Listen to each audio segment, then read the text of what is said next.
Hello friends, welcome to physio vibes. आज का हमारा टॉपिक है रशियन करंट। प्रीवियस वीडियो में हमने पढ़ा था गैल्वेनिक करंट और आज हम पढ़ेंगे रशियन करंट।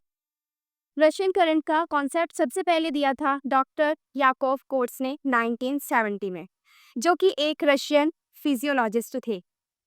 रशियन के ओलंपिक एथलीट्स में इस थेरेपी को मसल स्ट्रेंथ को इंक्रीज करने के लिए यूज किया गया था, इसलिए इसे कोर्ट्स करंट भी बोला जाता है। इसे रशियन करंट क्यों कहा जाता है? इसे रशियन करंट क्यों कहा जाता है? क्योंकि सबसे पहले इस थेरेपी का रिसर्च और एप्लीकेशन रशिया में हुआ था और रशियन एथलीट्स के लिए स्ट्रेंथ ट्रेनिंग के लिए सबसे पहले यूज होता है। रशियन करंट जो है वो एक मीडियम फ्रीक्वेंसी करंट है जो इलेक्ट्रोथेरेपी में यूज होता है। इसका मेन पर्पस क्या होता है? ये मसल्स की strengthening, rehabilitation and pain relief provide करना है। इसकी फ्रीक्वेंसी कितनी होती है? इसकी फ्रीक्वेंसी होती है 2500 हर्ट्ज एंड इसकी बर्स्ट फ्रीक्वेंसी जो होती है वो होती है 50 हर्ट्ज। रशियन करंट क्या है? यह एक साइनोसॉइडल वेव फॉर्म करंट है। फ्रीक्वेंसी कितनी थी? ये इसकी करियर फ्रीक्वेंसी है 2500 हर्ट्ज और इसे बर्स्ट फॉर्म में दिया जाता है। जो हर बर्स्ट की फ्रीक्वेंसी होती है वो अप्रोक्सीमेटली 50 हर्ट्ज होती है। ये कॉम्बिनेशन इसलिए यूज किया जाता है ताकि comfort and plus effective muscles contraction दोनों मिले। अब हम पढ़ते हैं इसके characteristic of Russian current. Russian current यानी टाइप ऑफ करंट क्या है? यह एक अल्टरनेटिव करंट है। अल्टरनेटिव करंट क्या होता है? अल्टरनेटिव करंट एक ऐसा इलेक्ट्रिक करंट है जिसमें direction of flow bar bar change होता रहता है। मतलब एक टाइम करंट पॉजिटिव डायरेक्शन में फ्लो करेगा एंड अगले मोमेंट निगेटिव डायरेक्शन में, और ये साइकिल रिपीट होती रहती है। एग्जाम्पल ले लेते हैं, जैसे घर के सॉकेट से जो इलेक्ट्रिसिटी मिलती है, जैसे फैन, टीवी, फ्रिज एक्सेट्रा चलाने के लिए, वो अल्टरनेटिव करंट होता है। इसकी अभी हमने बताई थी career frequency 2500 hertz and burst frequency 50 hertz. इसके बाद आता है इसका वेव फॉर्म। वेव फॉर्म क्या है इसका? इसका वेव फॉर्म है साइनोसॉइडल। साइनोसॉइडल वेव फॉर्म का मतलब है जब अल्टरनेटिव करंट अपनी डायरेक्शन रेगुलर और स्मूथ तरीके से चेंज करता है तब जो कर्व बनता है उसे साइनोसॉइडल वेव फॉर्म बोलते हैं। अब हम इसका मोड देखें। मोड क्या है? Burst modulated current. Burst modulated current क्या है? बर्स्ट मॉड्यूलेटेड करंट एक special type of medium frequency current है। इसमें हाई फ्रीक्वेंसी करंट जैसे 2000 से 4000 हर्ट्ज के छोटे छोटे पैकेट्स यानी बर्स्ट में तोड़कर दिया जाता है। ये बर्स्ट लो फ्रीक्वेंसी 2200 हर्ट्ज के फॉर्म में बॉडी को सप्लाई किया जाता है। मतलब क्या है कि एक बड़े तेज करंट को डायरेक्टली पेशेंट को देना पेनफुल होता है, इसलिए उसको बर्स्ट यानी छोटे टुकड़ों में ब्रेक करके भेजा जाता है जिससे मसल्स कॉन्ट्रैक्शन कंफर्टेबल और इफेक्टिव हो जाता है। अब आता है सेंसेशन। सेंसेशन कैसी होती है? इसमें mild tingling and tapping. Tingling sensation का मतलब क्या है? हल्की झंझनाहट या पिंस एंड नीडल्स वाली फीलिंग्स। और जो टैपिंग होती है यानी कि बार बार थप लगने जैसा फील होता है। जो हमारी टिंगलिंग होती है ये क्या करती है? सेंसरी नर्व्स को एक्टिवेट होते हैं इससे। और जो हमारी टैपिंग होती है इससे क्या मोटर नर्व्स और मसल्स एक्टिवेट होते हैं, यानी कि रिपीटेड कॉन्ट्रैक्शन रिलैक्सेशन की वजह से जो है वो थप थप फील होती है। यहाँ पर होते हैं हमारे कैरेक्टरिस्टिक कंप्लीट। अब आते हैं इसके physiological effect of Russian current. Russian current जो एक medium frequency burst modulated current है, जो मैंने पहले बताया था, जो मेनली मसल्स स्ट्रेंथनिंग और रिहैबिलिटेशन के लिए यूज होता है। इसके फिजियोलॉजिकल इफेक्ट को नर्व्स, मसल्स और सर्कुलेशन के बेस पर बताती हूँ। सबसे पहले आता है हमारा effect on sensory nerve. Effect of sensory nerve में क्या होता है? करंट जब स्किन के थ्रू पास होता है तो सेंसरी नर्व एंडिंग्स स्टिमुलेट होते हैं, यानी कि पेशेंट को माइल्ड टिंगलिंग सेंसेशन फील होती है। ये सेंसेशन पेनफुल नहीं होती बल्कि कंफर्टेबल होती है, जो ट्रीटमेंट एक्सेप्ट करने में हेल्प करती है। सेकेंड है effect on motor nerves and muscles. इसमें क्या होगा? इसमें बर्स्ट फ्रीक्वेंसी जो होती है वो 50 हर्ट्ज है, मोटर नर्व्स को जो एक्साइट करती है। इससे क्या होगा? इसमें टिटैनिक मसल कॉन्ट्रैक्शन होगा।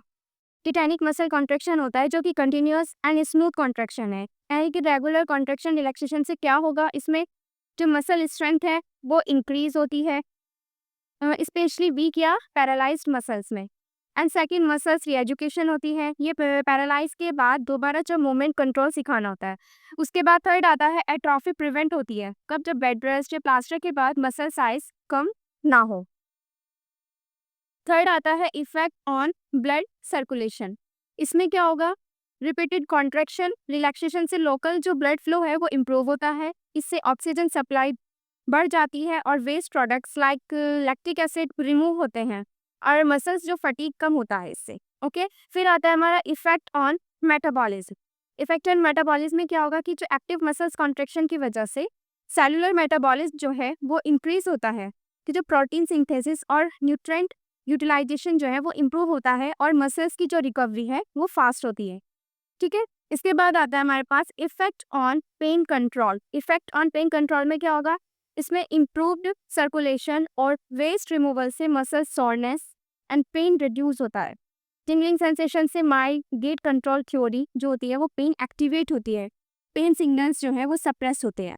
ओके, ये थे हमारे इसके फिजियोलॉजिकल इफेक्ट। अब हम पढ़ते हैं इसका मेथड ऑफ एप्लीकेशन क्या होता है। मेथड ऑफ एप्लीकेशन में जो रशियन करंट है वो मेनली मसल्स स्ट्रेंथनिंग और रिहैबिलिटेशन के लिए अप्लाई किया जाता है। ठीक है, इसको अप्लाई करने के लिए एक सिस्टमेटिक प्रोसीजर जो है वो फॉलो किया जाता है। सबसे पहला आता है हमारे पास पेशेंट प्रिपरेशन। पेशेंट की प्रिपरेशन, पेशेंट को कंफर्टेबल पोजीशन में बैठाओ या लेटाओ, यानी कि जो मसल्स ग्रुप है इजीली वो एक्सेसिबल हो। जिस मसल्स पर करंट देना है उसकी स्किन क्लीन ड्राई करो, स्वेट ऑयल रिमूव करना ज़रूरी है। पेशेंट को एक्सप्लेन करो कि ट्रीटमेंट के दौरान आपको टिंगलिंग और टैपिंग सेंसेशन फील होगी ताकि वो रिलैक्स रहे। उसके बाद आता है हमारे पास इलेक्ट्रोड प्लेसमेंट। इलेक्ट्रोड प्लेसमेंट में क्या होगा, इलेक्ट्रोड साइज क्या होता है, मीडियम या लार्ज, वो मसल्स के साइज के अकॉर्डिंग रखते हैं। उसके बाद हम उसकी प्लेसमेंट देखें तो क्या होगा, दोनों इलेक्ट्रोड को मसल्स की बेली और मोटर पॉइंट पर प्लेस करते हैं। एक इलेक्ट्रोड मोटर पॉइंट पर, दूसरा उसके अपोजिट पॉल पर रखा जाता है। इससे क्या होगा, कांटेक्ट अच्छा हो, इसलिए वेट स्पॉन्ज पैड्स या कंडक्टिव जेल यूज करते हैं। ठीक है, ये था इसका इलेक्ट्रोड प्लेसमेंट। अब अगर हम इसकी मशीन की सेटिंग देखें, यानी कि मैंने बताया इसमें क्या होगा कि करियर जो फ्रीक्वेंसी होगी 2500 हर्ट्ज, ये मीडियम फ्रीक्वेंसी है। एंड इसमें हम बर्स्ट में देते हैं तो बर्स्ट जो फ्रीक्वेंसी होगी वो 50 हर्ट्ज मसल्स कॉन्ट्रेक्शन के लिए बेस्ट है। इसमें हम इसकी ड्यूटी साइकिल क्या होती है कि ऑन टाइम जो होगा वो 10 सेकंड जो कि कॉन्ट्रैक्शन होगा, ऑफ टाइम इसको 50 सेकंड रखते हैं जिसमें रिलैक्सेशन होगा। इससे फटीग जो होता है वो अवॉइड होता है। ट्रीटमेंट टाइम इसमें 10 से 20 मिनट्स तक देते हैं, 10 to 20 minutes depending on muscle strength. ठीक है, फिर इसके बाद आती है हमारे पास इसकी इंटेंसिटी एडजस्टमेंट। इंटेंसिटी को क्या करते हैं हम स्लो स्लो इंक्रीज करेंगे। स्लो इंक्रीज करो जब तक पेशेंट को विजिबल मसल कॉन्ट्रैक्शन ना दिखे। सेंसेशन में आपको बता चुकी हूँ कि इसमें माइल्ड टिंगलिंग एंड टैपिंग होती है। फिर उसके बाद पेनफुल या अनकंफर्टेबल होने पर जो है इंटेंसिटी थोड़ी कम कम कर देनी चाहिए। ओके, फिर उसके बाद आता है ड्यूरिंग एप्लीकेशन।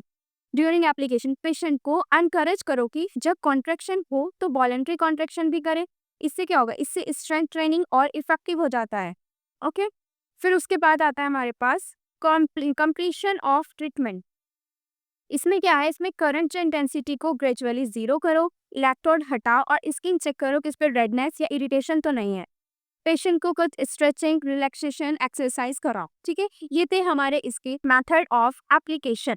अब हम देखते हैं इसके इंडिकेशन। इंडिकेशन में सबसे पहले आता है मसल वीकनेस।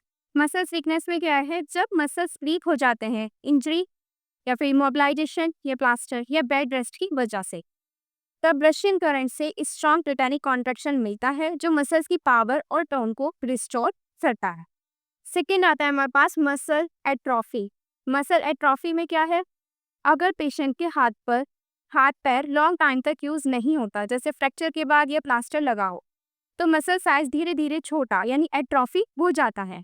तो रशियन करंट से आर्टिफिशियल कॉन्ट्रैक्शन करवाया जा सकता है जो मसल एट्रोफी को प्रिवेंट करता है। ओके, फिर इसके बाद आता है पोस्ट पैरालिसिस या फिर मसल्स रीएजुकेशन। इसमें क्या होता है, पैरालिसिस यानी कि कोई स्ट्रोक, स्पाइनल कॉर्ड इंजरी या फिर पेरिफेरल नर्व इंजरी के बाद मसल्स का कंट्रोल जो है कंट्रोल लॉस्ट हो जाता है, रशियन करंट से मसल्स को दोबारा मूवमेंट पैटर्न और कॉन्ट्रैक्शन सिखाया जाता है। ठीक है, ये था मसल्स री एजुकेशन। फिर आता है हमारे पास after orthopaedic surgeries. After orthopaedic surgeries में क्या होगा? Knee replacement, ACL reconstruction, fracture, fixation के बाद पेशेंट का मसल्स जो है वो वीक हो जाता है। ठीक है, फिर आता है रशियन करंट से रिहैबिलिटेशन फास्ट होती है, स्पेशली क्वाड्रिसेप्स और हैमस्ट्रिंग मसल्स के लिए।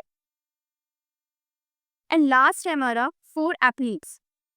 Russian current initially Russian athletes के लिए डिज़ाइन किया गया था, जो मैंने बताया था कि डॉक्टर याकोब कोट्स ने किया था। इससे क्या होगा? इससे मसल्स पावर और एंड्योरेंस को और ज़्यादा इम्प्रूव करने के लिए यूज़ किया जाता है। यहाँ पर होता है हमारे इंडिकेशन खत्म। अब आते हैं हमारे कॉन्ट्राइंडिकेशन। अब बताते हैं कॉन्ट्राइंडिकेशन के बारे में। कॉन्ट्राइंडिकेशन में सबसे पहले आता है हमारा फर्स्ट पेसमेकर और कार्डियक प्रॉब्लम्स। अगर पेशेंट के पास कार्डियक पेसमेकर लगा है तो रशियन करंट बिल्कुल कॉन्ट्राइंडिकेटेड है, क्योंकि करंट पेसमेकर के सिग्नल्स को डिस्टर्ब करके हार्ट रिदम प्रॉब्लम क्रिएट कर सकता है। कार्डियक अरिथमिया या हार्ट डिजीज वाले पेशेंट में भी अवॉइड करना चाहिए। फिर आता है हमारा प्रेगनेंसी। प्रेगनेंसी में भी कॉन्ट्राइंडिकेटेड है।